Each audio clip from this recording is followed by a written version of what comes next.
मारेगाव वार्ता news channel, ताज्या घडामोडी व परिसरातील वार्ता थेट आपल्यापर्यंत। मारेगाव वार्ता। घरगुती गॅस सिलेंडरचा भीषण स्फोट, रोख रकमेसह साहित्य जळून खाक। मारेगाव तालुक्यातील गाडेगाव येथील भारत दाते यांच्या घरी इंडियन कंपनीचे सिलेंडर होते। नेहमीप्रमाणे ते सकाळी सिलेंडर सुरू करायला गेले असता अचानक सिलेंडरचा स्फोट झाला। यात त्यांच्या घराचे मोठे नुकसान झाले। घरातील सर्व धान्य जळून खाक झाले। कपडे लत्तेही संपूर्ण जळाले, भांडेही जळले।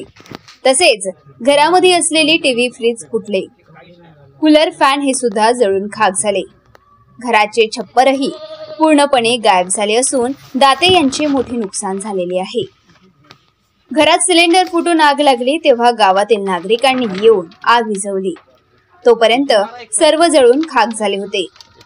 घटनेची माहिती मिळताच तलाठी शिंदे यांनी घटनास्थळ गाठून घटनेची माहिती घेतली। घरातील अन्नधान्य यांच्या सहित कपडे लत्तेही जळाल्याने आता खायचं काय आणि लावायचं काय असा मोठा प्रश्न उभा राहिला आहे। तसेच ऐन हिवाळ्यात घरावरील छप्परही गेल्याने दाते कुटुंबियांना मोठ्या संकटाचा सामना करावा लागत आहे।